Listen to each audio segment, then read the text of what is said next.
Health is an eternal topic for mankind. We are born on Earth, and our health is intimately linked to the environment and ecology. The environment is the basis for human survival and development, and every subtle change in the environment will eventually have an impact on biodiversity, ecosystem, and our health.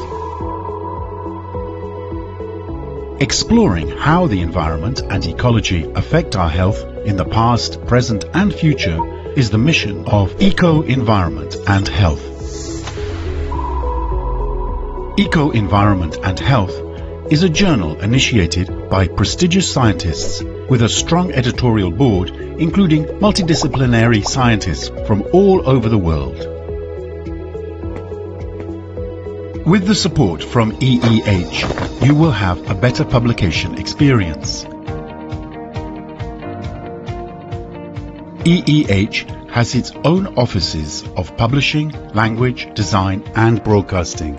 The experts will accompany you like an harmonious band and spare no effort to sublimate your valuable scientific research into a magnificent and impactful masterpiece.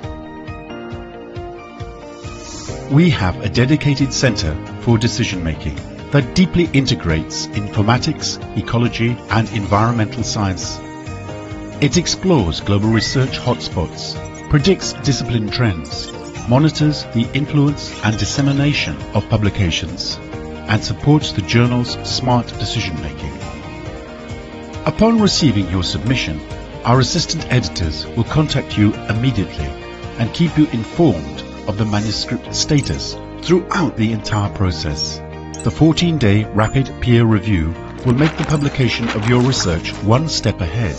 Your distinguished work is worthy of being known worldwide. We will promote your research globally in a three-dimensional manner through various social media platforms. In addition, the open access fee will be waived for the first 3 years, making your research easier to be read and cited by your peers.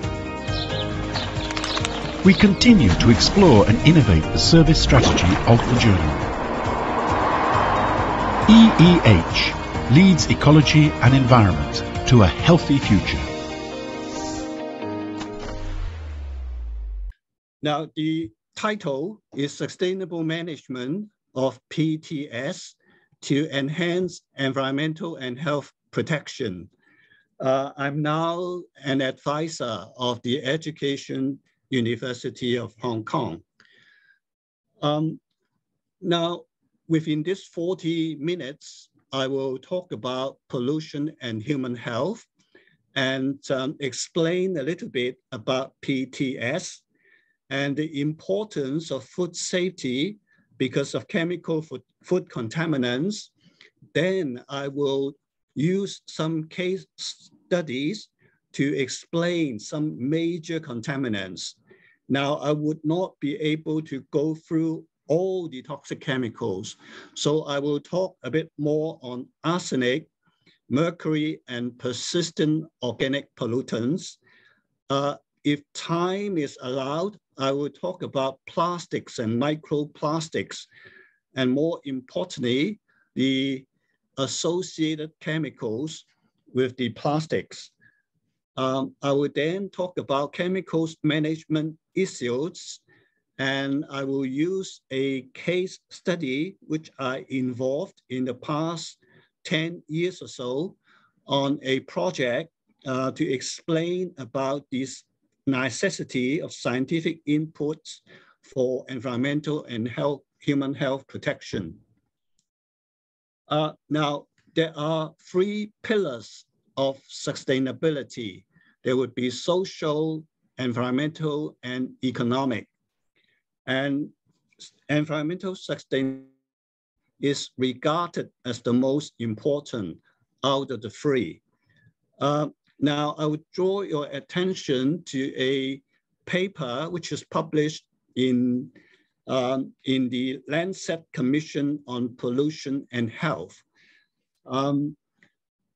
According to the paper, pollution is the largest environmental cause of disease and premature death in the world today. And chemical pollution is a great and growing global problem. So it's a rather long article, but I would like you to go through it if you got some time. Here I have a diagram to show you in the world the number of deaths per 1 million people due to all forms of pollution in 2015. Now, when we talk about persistent toxic substances, I think they should include persistent organic pollutants. We call them POPs, DDT, PCB, dioxin, and so on. Toxic metalloid, arsenic is a metalloid, and other metals like cadmium, copper, mercury, lead, and zinc. And then there's another term called emerging chemicals of concern. All these chemicals, we have been using them for quite a while. And then more recently, we found out they are not so safe. So a typical example is flame retardant, PCDD. In certain countries in EU and USA and Canada, there's a law about putting flame retardants in all the products like curtains, carpets, and so on. And then they found out these flame retardants, PCDD, because of the usage, are transferred to human beings, and they serve as endocrine disrupting agents. And there would be other chemicals like nanoparticles, PFOS, PFOA, PCP, and so on. We call all these emerging chemicals of concern. Now, in the year 2000 and 2003, I was lucky enough to involve with this project, which is called Regionally Based Assessment of PTS. I served as the coordinator of Central and Northeast Asia at that time. So the major purpose of this particular project was trying to assess the status of PTS in the environment and also in human bodies, and try to find out the impacts, the health impacts of these toxic chemicals. Now, some of these PTS, they come from different sources, and because of different pathways, they will eventually, these toxic chemicals coming out from the air, pollutants, and also industrial outfalls. And then eventually they will enter into the food chain, ending up some of these toxic chemicals like pesticides, PCB, mercury, they would be bioaccumulated and biomagnified in the food chain. So it ends up all the top trophic levels organisms, they concentrate high concentrations of these toxic chemicals and impose human health impacts if these living organisms are eaten by human beings. Now, if you lived in urban centers, densely populated urban centers, in the sewage plants, there are all sorts of chemicals coming from different directions, sources, agriculture, people flushing into the toilets, all these unused drugs, consumer products, the PCP we talk about, and even open burning, the ashes.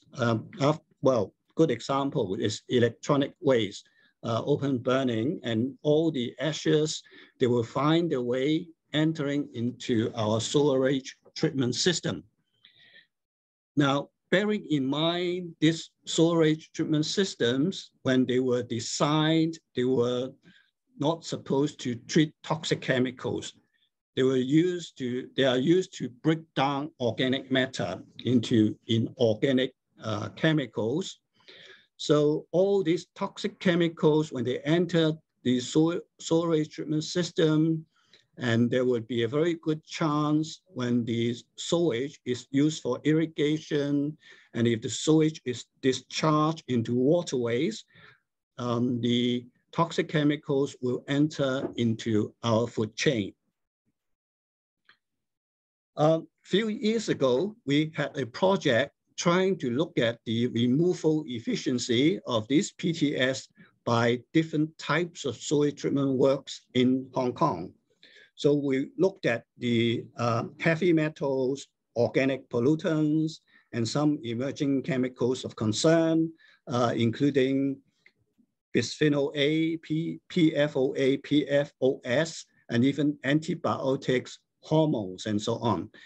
And cut the story short, the results indicated not all the chemicals are treated efficiently. And even some chemicals like PCDD, flame retardant, the congeners, when they come into the sewage treatment plant, compared with those discharging into the water, the congeners will become more toxic. So you can imagine that we have problems of these traditional sewage treatment plants in treating all these toxic chemicals. Now, eventually, about 10 years ago, people found out there are a lot of toxic chemicals. Average 200 industrial compounds and pollutants found in 10 newborn babies. There was a study carried out in 2 major laboratories. All these toxic chemicals included organochlorine pesticides like DDT, dioxins, chemicals used in a wide range of consumer products we talked about, including PCBs, flame retardant, and also chemical pollutants derived from waste and fossil fuel combustion, PAH, mercury, lead, and so on. Now, all these toxic chemicals, they will enter into our human bodies through different exposure pathways. So there will be inhalation, dermal contact, and then injection, including drinking water, consuming our food. Now, the WHO, there are 3 key global safety concerns in terms of food safety: the microbiological hazards like Salmonella, E. coli, and so on. There would be chemical food contaminants, all these toxic chemicals in our food items, and then the GM food. So in my talk, I will concentrate on the chemical food contaminants. Now, when we talk about food contaminations, when we talk about toxicity and potency, very often they will be dependent on concentration and the types of food contaminants. Some chemicals would be more toxic and some would be less toxic. And in terms of effects, there would be short-term high dosage, may be fatal. And there would be long-term low dosage, which may cause cancers and histological damages after, say, 50, 60, or 70 years.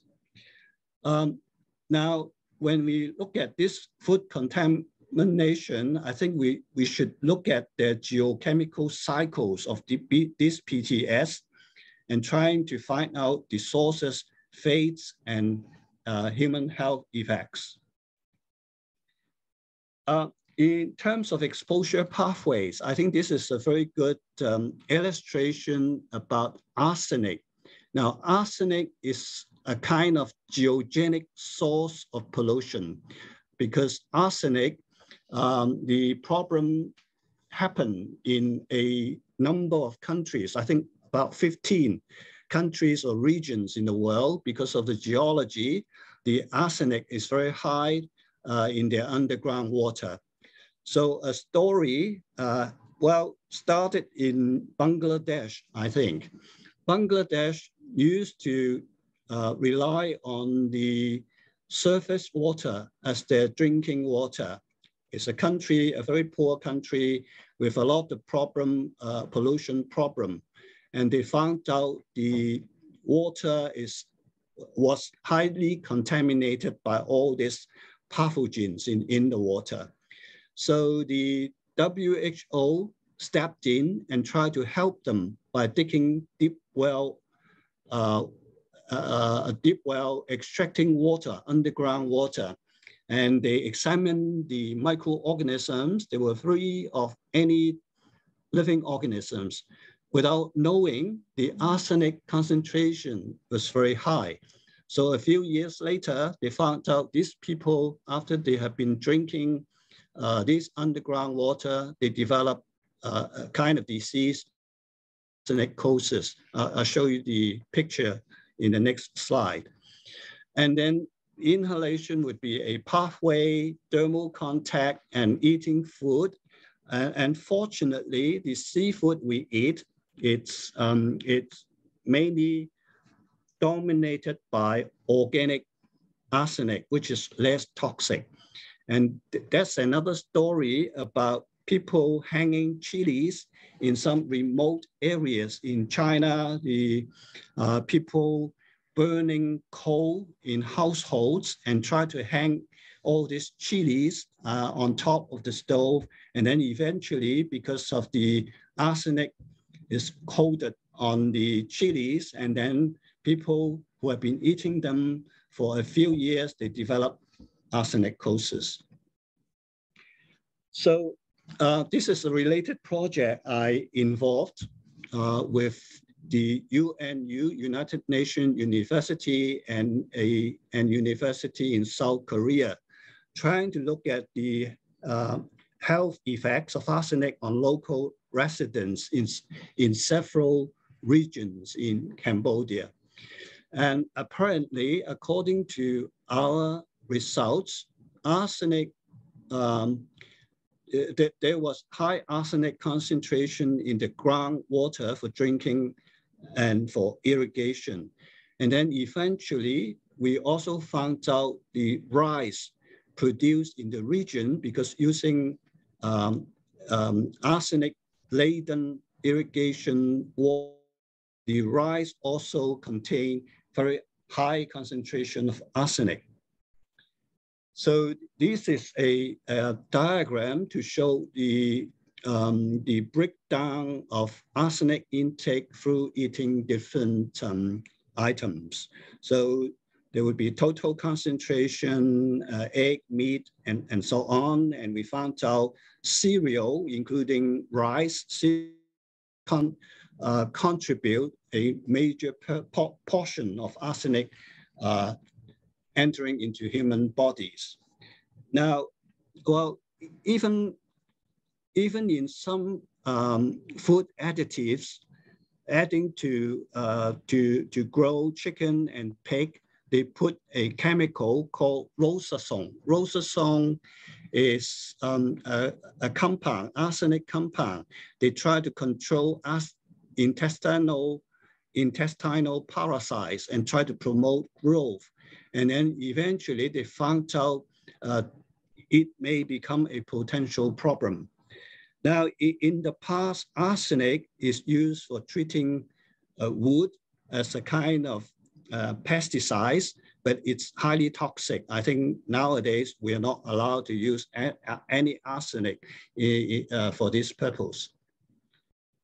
Now, AO issued a kind of warning only about 8-9 years ago, I think.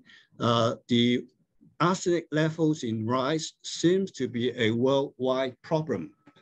Now, because rice is, well, paddy rice, we were talking about paddy rice, it's always submerged in water under waterlogged condition. The arsenic-3 and arsenic-5, which are more toxic, will become predominant. And then they will be taken up by rice and then deposit in the rice grains. Now, a review paper written by Zhu Guan in 2008 nicely reviewed the problem, telling us there seems to be a worldwide problem because of the arsenic concentration in certain of the world.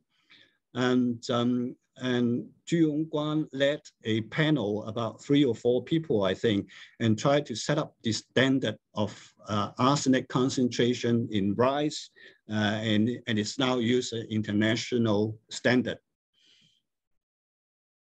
Now, DDT, I use DDT as an example. Now, theoretically speaking, DDT was banned because of its toxic effects. I'm sure you know all about DDT, but in certain countries, they still allow to use DDT for vector control. For example, treating mosquitoes which transmit malaria, including China. China is allowed to use DDT for such a purpose.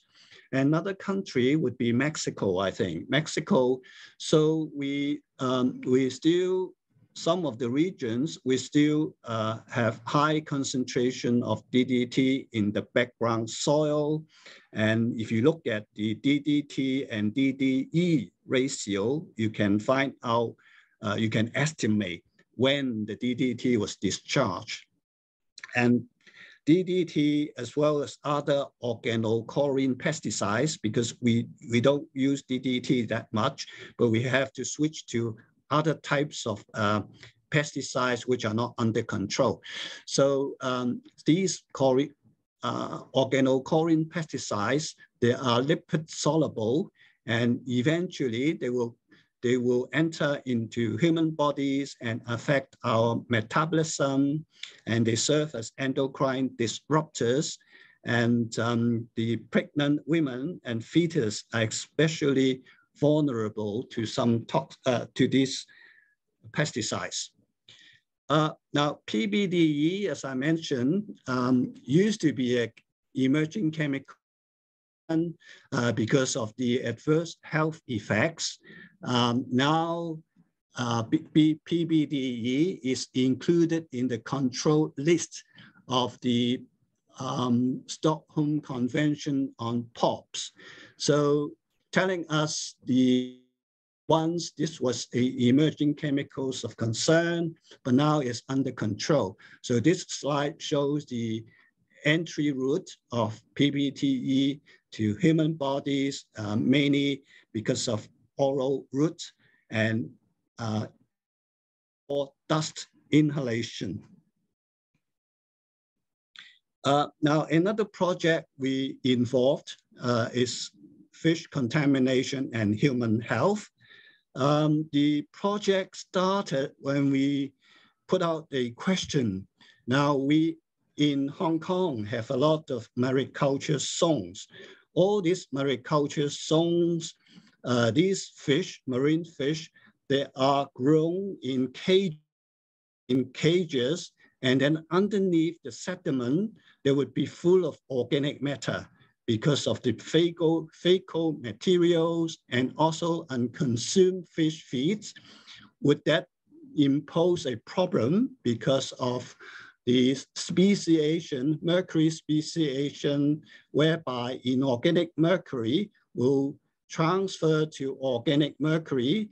Methyl mercury is highly toxic by sulfate, reducing bacteria under the such high concentration of organic matter, and then without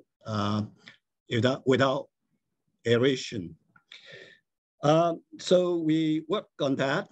We had a group project. I think we were the lead institution leading 2 institutes, one in Hong Kong and one in mainland for this 4 years project.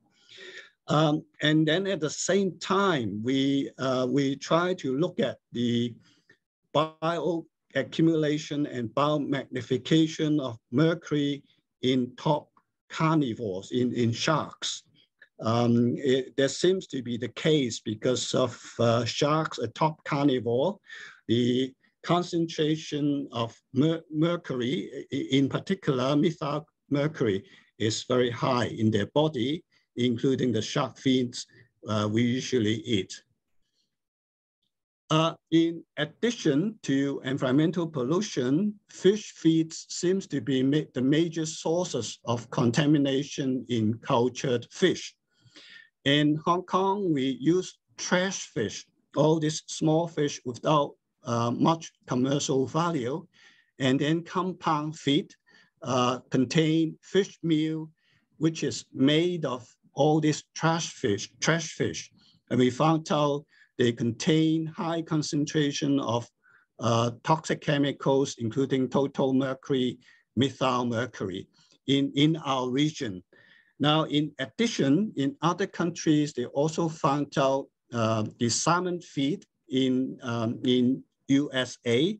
They also contain PCB and dioxin and so on. A study we carried out looking at the health risk assessment of consumption of market fish. So these are some common freshwater fish and marine fish in Hong Kong.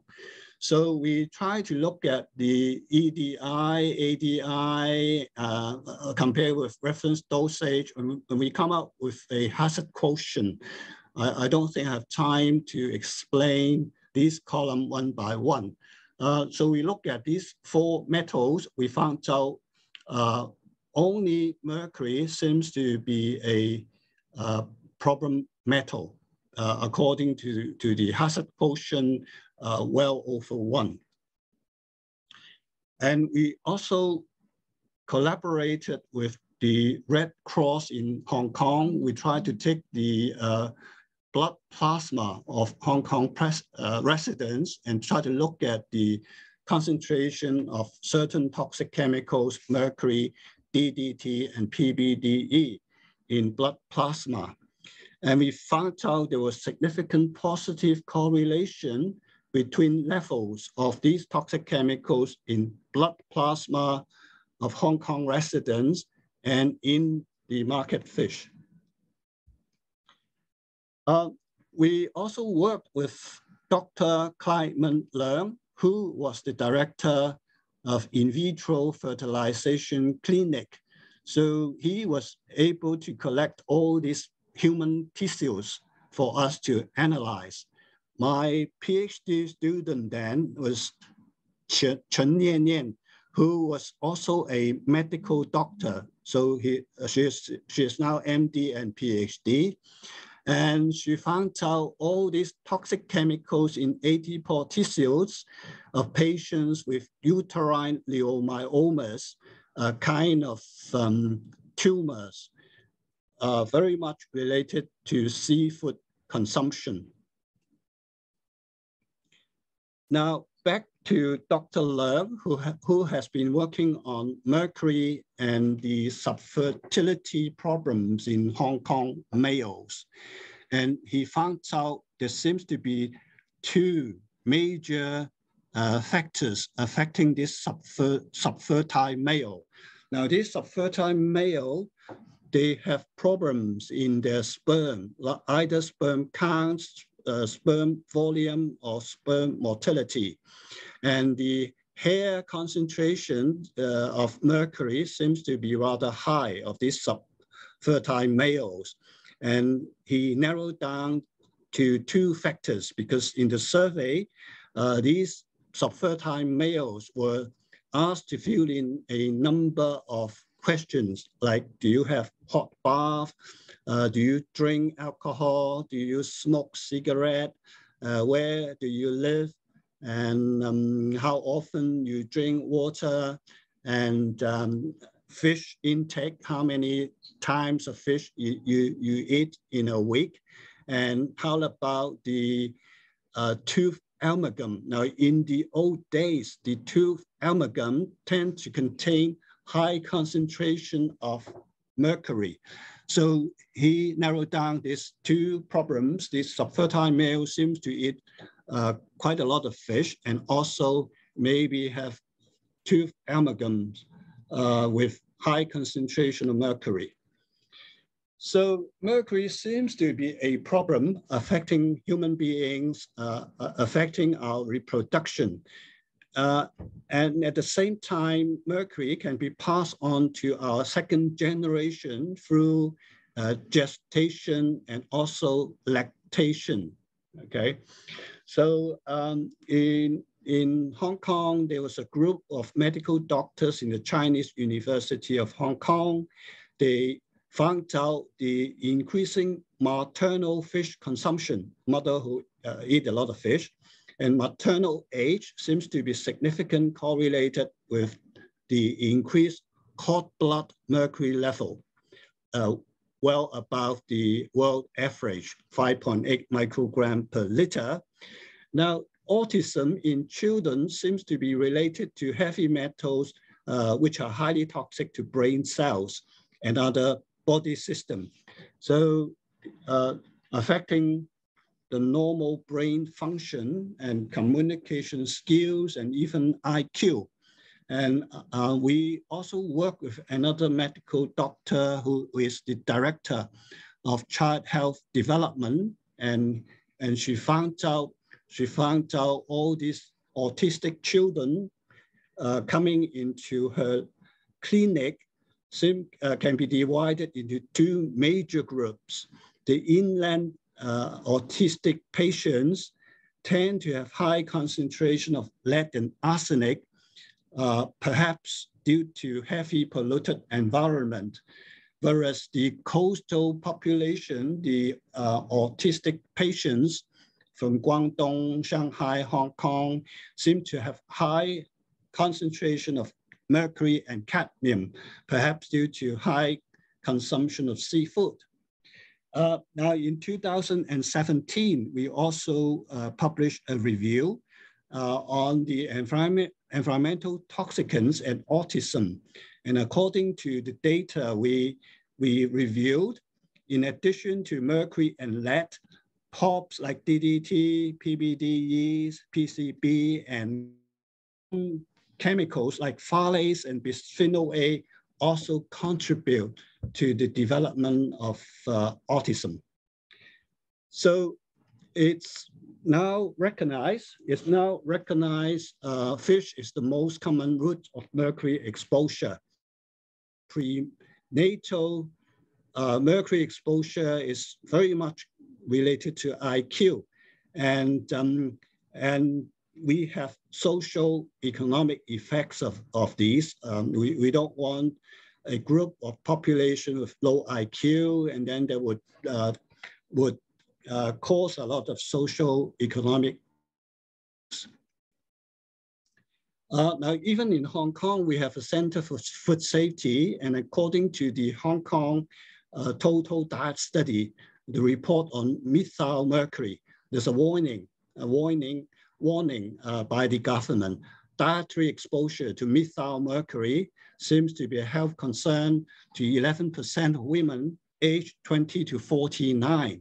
So according to all these food items they analyze, they find now all these big fish like swordfish, tuna, and so on, they contain a rather high concentration of mercury and methyl mercury.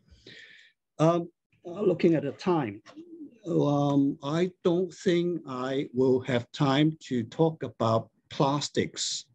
Well, I'll try a little bit. Now, plastics seems to be a hot topic recently. A lot of papers coming up, published because of plastics. So plastics affect chemicals and waste because we use POPs as additives, cause climate change because we burn a lot of fossil fuels, incineration of plastic waste, and affect international water because of widespread plastics pollution, affecting biodiversity, also end up with land degradation and food system. I don't think can go through all of these. Now, there would be environmental impacts of plastics, the toxic chemicals associated with plastics, pathlate plastic is a problem. About 10 years ago, we have problem in Taiwan. People add this phthalate plastic sizer into the drinks, them clouding agents to make the drink looks cloudy, a bit pleasing color, but somehow we have health problems. Using cosmetics and then risk to human health.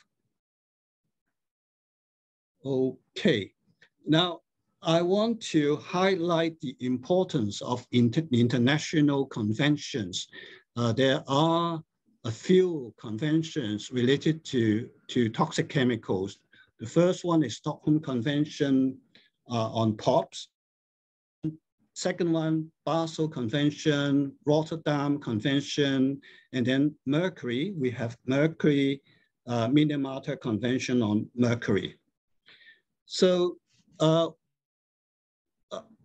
this is a very good graph. The results published in Chemosphere by a group of Swedish scientists.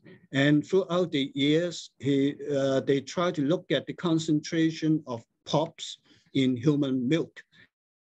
So there seems to be declining trends of DDT, PCB, PCDD, PCD dioxin. But for PBDE, as I mentioned, it's only under control a few years ago.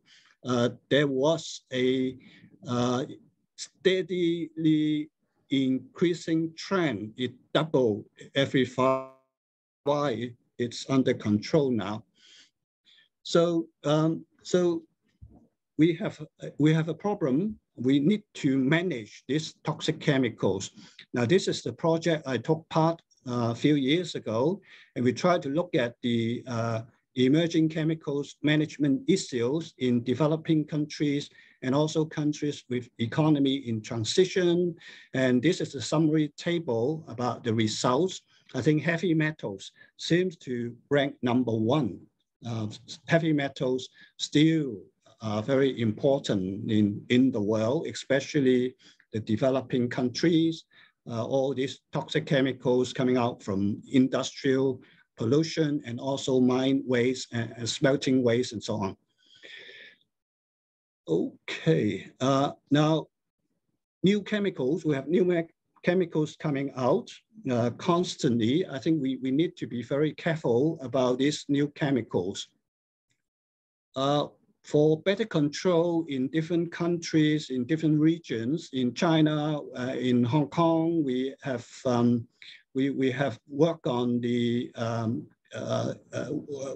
we produce some inventory of existing chemical substances and try to prioritize when it come out to control.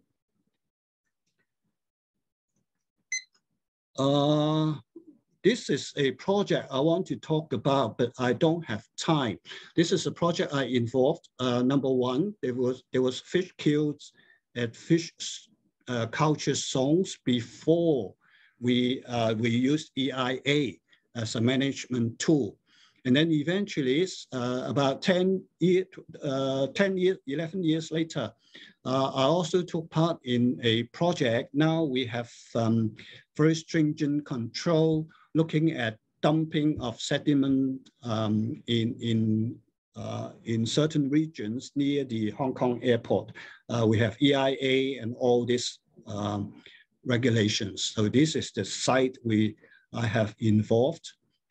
We use this as a important tool for environmental management. So we look at the exposure pathways to the toxic chemicals because of heavy metals coming out of this dredged sediment, whether they will enter into the food chain and then affect some sensitive receivers. Dolphins, we were concerned with the dolphins because dolphins are important in Hong Kong, and of course human health. So we did that. And then I served as a consultant for this project. And throughout the exercise, dumping of sediment and covering of sediment, we look at the water quality, sediment characteristics, and also benthic organisms, and also human health and ecological health risk. And we also look at the benthic organisms, pelagic fish, through regular monitoring.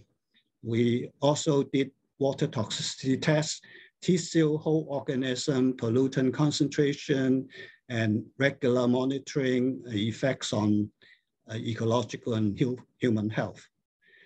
So this would be my conclusion. Wait for 2 minutes. Number one, I think long-term low dosage of PTS seems to be a public health concern.